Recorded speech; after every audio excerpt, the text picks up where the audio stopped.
Hello guys, welcome back to my channel. ഏട്ടന് leave തുടങ്ങി പിന്നെ നമ്മൾ എവിടെയും പോയിട്ടുണ്ടായിരുന്നില്ല കേട്ടോ. അപ്പോൾ നമ്മൾ ഇന്ന് വിചാരിച്ചു ജോധ്പൂർ പോകാന്ന്. അങ്ങനെ വെറുതെ പോണതല്ല, നമ്മുടെ ലാലേട്ടൻ്റെയും മമ്മൂക്കയുടെയും ഒക്കെ പാട്രിയോട്ട് സിനിമ ഇറങ്ങുന്നുണ്ടല്ലോ. അപ്പോൾ അത് കാണാൻ വേണ്ടിയിട്ടാണ് പോണേ.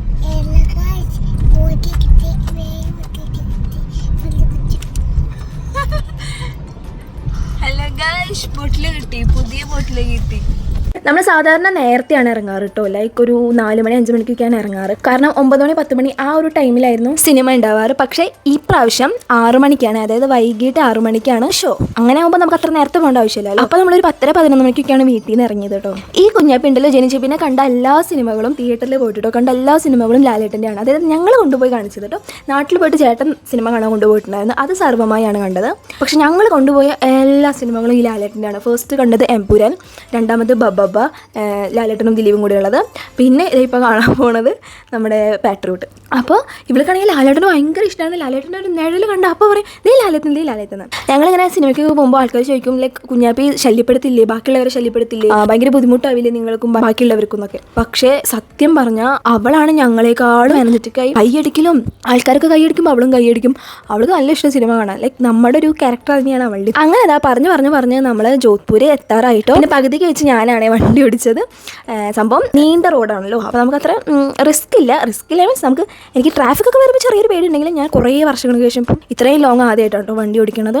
ലോങ് എന്ന് മാത്രമല്ല ആദ്യമായിട്ടാണ് വണ്ടി ഇങ്ങനെ ഓടിക്കുന്നത്. എതിർവശത്തു നിന്ന് വണ്ടി വരുമ്പോഴും പിന്നെ പശുക്കളൊക്കെ ഭയങ്കരമായിട്ടുണ്ട്. അപ്പോൾ ഒരു പേടി വരുമെങ്കിലും കുറേ ഓടിച്ച് സെറ്റായപ്പോൾ പിന്നെ കുറച്ച് പേടിയൊക്കെ കുറഞ്ഞു. പിന്നെ കൂളായിട്ടാണ് വണ്ടി ഓടിച്ചത്. തിരിച്ച് വരുമ്പോൾ ഞാൻ തന്നെയാണ് ഓടിച്ചത്. അതുകൊണ്ട് ഇപ്രാവശ്യത്തെ ജോധ്പൂർ ട്രിപ്പ് ഉണ്ടല്ലോ ഏട്ടന് അധികം ബുദ്ധിമുട്ടുണ്ടായിരുന്നില്ല. കാരണം പകുതിയോളം ഞാൻ ഓടിച്ചു, പകുതിയോളം ഏട്ടൻ ഓടിച്ചപ്പോൾ 2 കൂട്ടർക്കും റെസ്റ്റ് ഉണ്ടായിരുന്നു. നമ്മളവിടെ എത്തിയപ്പോൾ ഒരു സമയമായിട്ടോ 2:30-3 മണിക്ക് ആയിട്ടുണ്ടാവും. അപ്പോൾ നമ്മൾ നേരെ പോയത് കേരള ഹോട്ടലിലേക്കാണ് ഫുഡ് കഴിക്കാൻ വേണ്ടിയിട്ട്. പിന്നെ ഫുഡ് ഓർഡർ ചെയ്തത് ഞാൻ ബിരിയാണി ഓർഡർ ചെയ്തു, പിന്നെ ഒരു ആവോലി ഓർഡർ ചെയ്തിട്ടുണ്ടായിരുന്നു, പിന്നെ ഫ്രഷ് ലൈം ജ്യൂസും, പിന്നെ ഏട്ടൻ മന്തിയും. അങ്ങനെ വയറ് നിറച്ച് ഫുഡ് കഴിച്ചു. ഏട്ടനും മന്തി കുറേ 2 വർഷമൊക്കെയായിട്ടോ മന്തിയും കഴിച്ചിട്ട് ഞാനിവിടെ ഇടയ്ക്ക് മന്തി ഉണ്ടാക്കി കൊടുക്കുമെങ്കിലും നമുക്ക് പുറത്തുനിന്ന് മേടിക്കുന്ന ഒരു സ്റ്റൈല് വേറെയാണല്ലോ. അപ്പം ഏട്ടനും എവിടെന്ന് കഴിച്ചു. പക്ഷെ ഇപ്രാവശ്യത്തെ മന്തി ഉണ്ടല്ലോ ഭയങ്കരമായിട്ട് കരിഞ്ഞു പോയി. ചിക്കനും കരിഞ്ഞു പോയി, മന്തിയും കരിഞ്ഞു പോയി. അതുകൊണ്ട് മന്തി അത്ര ടേസ്റ്റ് ഉണ്ടായിരുന്നില്ലെങ്കിലും മന്തിയോടുള്ള ഇഷ്ടം കാരണം ഏട്ടൻ കഴിച്ചു. എനിക്കും അത്ര ഇഷ്ടമായില്ല കേട്ടോ. പക്ഷെ ബിരിയാണി നല്ല ടേസ്റ്റ് ഉണ്ടായിരുന്നു, ആവോലിയും നല്ല ടേസ്റ്റ് ഉണ്ടായിരുന്നു. അങ്ങനെ ഇതാ നമ്മൾ നല്ലോണം വയറ് നിറച്ച് ഫുഡൊക്കെ കഴിച്ച് നമ്മൾ സ്റ്റുഡിയോയിൽ പോയിട്ടോ.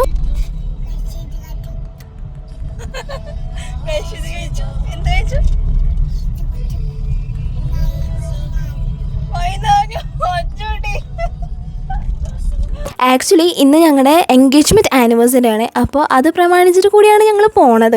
അപ്പോൾ നമ്മൾ നേരെ സ്റ്റുഡിയോയിൽ പോയിട്ട് കുറച്ച് സാധനങ്ങളൊക്കെ പർച്ചേസ് ചെയ്യാമെന്ന് വിചാരിച്ചു. ഞങ്ങൾ വിചാരിച്ചിരുന്നത് പർച്ചേസിങ് കുറച്ച് വേഗം നടത്തിയിട്ട് അവിടെ വല്ല സ്ഥലങ്ങളൊക്കെ ഉണ്ടെങ്കിൽ പോയി കാണാമെന്നാണ്. 2-3 സ്ഥലങ്ങൾ ഇനിയും ബാക്കിയുണ്ട് അവിടെ കാണാൻ കേട്ടോ. പക്ഷെ പുറത്ത് നല്ല വെയിലും നല്ല ചൂടും, ഇതിൻ്റെ ഉള്ളിലേക്ക് കടന്നപ്പോൾ നല്ല തണുപ്പും. അപ്പോൾ ഞങ്ങൾ പിന്നെ പുറത്ത് കറങ്ങാൻ പോണ പ്ലാൻ ഡ്രോപ്പ് ചെയ്തിട്ട് ഇവിടെ തന്നെ നമ്മൾ കറങ്ങി. അതായത് സ്റ്റുഡിയോൻ്റെ ഉള്ളിൽ തന്നെ നമ്മൾ പയ്യെ സാധനങ്ങളൊക്കെ പർച്ചേസ് ചെയ്ത് അങ്ങനെ സമയം കളഞ്ഞു. ആക്ച്വലി എനിക്കും ഏട്ടനും കുറച്ച് സാധനങ്ങൾ മേടിക്കാനാണ് പോയെങ്കിലും വേറൊരു മുതലുണ്ടല്ലോ, അത് വന്നിട്ട് പറയാ എന്നോട് പറയുന്നില്ല കേട്ടോ, അച്ഛനോട് പോയിട്ട് പറയാം അച്ഛാ താത്തൂനും ഒരു ഡ്രസ്സ് എന്ന്. അങ്ങനെ സോപ്പിട്ട് അവളും ഒരു ഡ്രസ്സ് മേടിച്ചു കൂട്ടിട്ടോ. പിന്നെ ഞങ്ങളെ പോലും കാണാണ്ട് പോയി മാലെടുക്കുക, വള എടുക്കുക, അങ്ങനത്തെ നെയിൽ പോളിഷ്, ലിപ്സ്റ്റിക്ക് സാധനങ്ങളൊക്കെ എടുത്തിട്ട് ആ ബാഗിലൊക്കെ കൊണ്ടിടുക. ഞങ്ങൾ ഞെട്ടിപ്പോയി. ട്രൈ ചെയ്യാനുള്ള സ്പ്രേ ഒക്കെ ഉണ്ടല്ലോ അതൊക്കെ എടുത്തിട്ട് അടിക്കാൻ നോക്കുക. എന്തൊക്കെ കാണണം ദൈവമേ. കുറച്ചുകൂടിയും കഴിഞ്ഞാൽ എന്തായിരിക്കും അവസ്ഥ എന്ന് എനിക്ക് ആലോചിച്ചുകൂടാ. ഞങ്ങൾ പിന്നെ ഡ്രസ്സ് മേടിച്ചു, കുഞ്ഞാപ്പിക്ക് ഡ്രസ്സ് മേടിച്ചു, എനിക്കും ഡ്രസ്സ് മേടിച്ചു, ഏട്ടനും ഡ്രസ്സ് മേടിച്ചു. പിന്നെ വേറെ കുറച്ച് സാധനങ്ങളൊക്കെ മേടിച്ചു. അത് ഞാൻ ഷോർട്സിൽ അപ്ലോഡ് ചെയ്യാം കേട്ടോ. പർച്ചേസിംഗ് ഒക്കെ കഴിഞ്ഞപ്പോൾ 5:30 ആയിട്ടോ. അങ്ങനെ നമ്മൾ നേരെ നമ്മുടെ സിനിമ ഹാളിലേക്ക് പോയി. അത് സിനിമ തിയേറ്റർ ആണ്, മോളല്ല കേട്ടോ. അങ്ങനെ നമ്മൾ അവിടെ അല്ലെങ്കിൽ മോളിൽ പോയിട്ട് കറങ്ങിയാൽ മതിയായിരുന്നു. പക്ഷേ സിനിമ തിയേറ്റർ ആയ കാരണമാണ് നമ്മൾ സ്റ്റുഡിയോയിൽ വന്നത്. അങ്ങനെ നമ്മൾ സിനിമ തിയേറ്ററിൽ പോയി. അപ്പോഴും പിന്നെ 1 മണിക്കൂർ ബാക്കി ഉണ്ടായിരുന്നു. പിന്നെ അവിടെ നമ്മൾ പോയി ഇരുന്ന് ഒരു കോഫിക്ക് ഓർഡർ ചെയ്ത് കുടിച്ചപ്പോഴേക്കും നമുക്ക് സിനിമ തുടങ്ങേണ്ട ടൈം. ഏട്ടാ ഇന്റർവെൽ വരെ സിനിമ എങ്ങനെയുണ്ട്? ഹലോ എന്തേ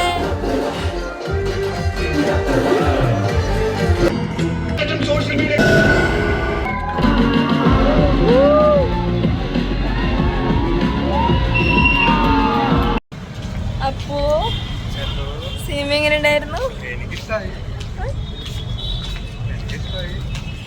എനിക്കും ഇഷ്ടമായി. നൈസ്. അയ്യോ ഈ സിനിമ കണ്ടിട്ട് ശരിക്കും ഫോൺ യൂസ് ചെയ്യാൻ പേടി. പിന്നെ സിനിമ കണ്ടു ഗൈസ്. സിനിമയെ പറ്റി പറയുകയാണെങ്കിൽ നമ്മൾ ഭയങ്കര ഹൈപ്പ് കൊടുത്തിട്ട്, അതായത് ലാലേട്ടൻ്റെ മമ്മൂക്കയുടെ സിനിമയാണല്ലോ, അപ്പോൾ ആ ഹൈപ്പ് കൊടുത്ത് പോയി കാണേണ്ട ഒരു എനിക്കത്ര തോന്നിയില്ലെങ്കിലും സിനിമ എനിക്ക് നല്ലോണം ഇഷ്ടപ്പെട്ടു. പ്രത്യേകിച്ച് അതിൻ്റെ ആ കോണ്ടന്റ് എനിക്ക് വളരെ ഇഷ്ടപ്പെട്ടു. കാരണം ചിലപ്പോൾ ഭാവിയിൽ സംഭവിക്കാമെന്നുള്ള രീതിയിലത്തെ കാര്യങ്ങളാണ് കാണിച്ച് വെച്ചേക്കണത്. എനിക്കത് കഴിഞ്ഞതിന് ശേഷം എനിക്ക് ഫോണൊക്കെ യൂസ് ചെയ്യാൻ ഭയങ്കര പേടിയാണ്. ഇപ്പം ഞാൻ സത്യം പറഞ്ഞാൽ ഡ്രസ്സ് മാറാണെങ്കിലും എന്തെങ്കിലുമൊക്കെ ചെയ്യുകയാണെങ്കിലും ഫോൺ കമഴ്ത്തി വെച്ചിട്ടൊക്കെയാണ് ഇപ്പോൾ ചെയ്യണത്.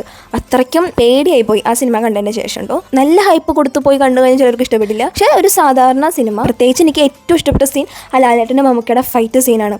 വണ്ടിയിൽ തോക്കും പിടിച്ചിട്ടൊക്കെ ആ സീൻ എനിക്ക് ഭയങ്കര ഇഷ്ടമായി.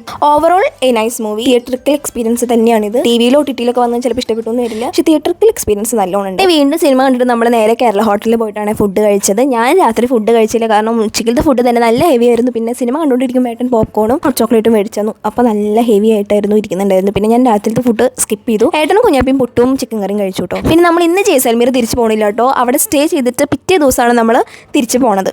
അവിടെ നമുക്ക് സ്റ്റേ അറേഞ്ച് ചെയ്ത് തന്നത് മനു സാറാണ്. അപ്പോൾ സാറിന് ഒരു വലിയ താങ്ക്സ്. സാറ് നമ്മുടെ കൂടെ വന്ന് നമുക്ക് ക്വാർട്ടറൊക്കെ കാണിച്ചു തന്നു. അവിടെ സാറിൻ്റെ ക്വാർട്ടറിലാണ് നമ്മൾ നിന്നത് കേട്ടോ. നമുക്ക് നല്ല ക്ഷീണം ഉണ്ടായിരുന്നു കേട്ടോ. അങ്ങനെ കിടന്ന പക്ഷേ നമ്മൾ ഉറങ്ങിയിട്ട് പിറ്റേ ദിവസം നമ്മൾ രാവിലെ 5 മണിക്ക് നമ്മൾ എണീറ്റു. 5 മണിക്ക് എൻ്റെ ഒരു 5:30 ആകുമ്പോഴേക്കും നമ്മൾ അവിടെ നിന്ന് ഇറങ്ങി. കാരണം നല്ലോണം വെയിലാവണമായിട്ട് മുന്നേ നമുക്ക് ജയ്സൽമീർ എത്തുന്ന രീതിയിലാണ് നമ്മൾ അവിടെ നിന്ന് ഇറങ്ങിയത്. ഇവിടുന്ന് ജോധ്പൂർ പോയപ്പോൾ നല്ല വെയിലായിരുന്നു, നമുക്ക് പറ്റുന്നുണ്ടായിരുന്നില്ല. പ്രത്യേകിച്ച് കുഞ്ഞാപ്പിയും കൂടി ഉള്ള കാരണം അവളും കൂടി നമ്മൾ നോക്കണമല്ലോ. അപ്പോൾ നമ്മൾ രാവിലെ നേരത്തെ എണീറ്റിട്ട് പോകാമെന്ന് വിചാരിച്ചു.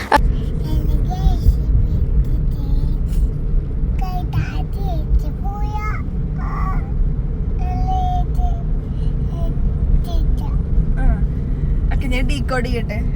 അതായത് hello guys, welcome back to my YouTube channel. പിന്നെ പറഞ്ഞത് ഞങ്ങൾ ഇന്ന് തിരിച്ചു പോവാ. അങ്ങനെ ഗൈസ് തിരിച്ചു പോകുമ്പോഴും ഞാനും ഏട്ടനും മാറിയിട്ടാണ് ഓടിച്ചത് കേട്ടോ. പകുതിക്ക് വെച്ചിട്ടൊക്കെ നമ്മൾ ഫുഡ് കഴിക്കാൻ കയറി. ആദ്യം നമ്മളൊരു ചായ കുടിച്ചു, പിന്നെ വേറെ കടയിൽ കയറിയിട്ട് ഫുഡ് കഴിച്ചു. അത് വൺ ഫ്ലോപ്പായിരുന്നു, ഒട്ടും ഇഷ്ടപ്പെട്ടില്ല. പിന്നെ പൈസ കൊടുത്ത് കഴിക്കണമെന്നില്ലേ എന്ന് വിചാരിച്ചിട്ട് മാത്രം കഴിച്ചതാണ്. അങ്ങനെ ഗൈസ് നമ്മൾ സേഫ് ആയിട്ട് ജയ്സൽമീറിൽ എത്തിയിട്ട്, അതുപോലെ തന്നെ സ്റ്റുഡിയോന്ന് ഞാൻ എന്തൊക്കെ പർച്ചേസ് ചെയ്തെന്നുള്ളത് ഞാൻ ഷോർട്സിൽ ഇടാട്ടോ. പിന്നെ സിനിമ കണ്ടവർ നിങ്ങളുടെ അഭിപ്രായങ്ങൾ പറയാട്ടോ. ഇഷ്ടപ്പെട്ടോ ഇഷ്ടപ്പെട്ടില്ലേ, എങ്ങനെയുണ്ട് സിനിമ എന്നൊക്കെ കമന്റ് ബോക്സിൽ കമന്റ് ഇടാം. സോ ഇനി അടുത്ത ഒരു ലോങ് വീഡിയോ ആയിട്ട് കാണുന്നവരെ ബൈ ബൈ.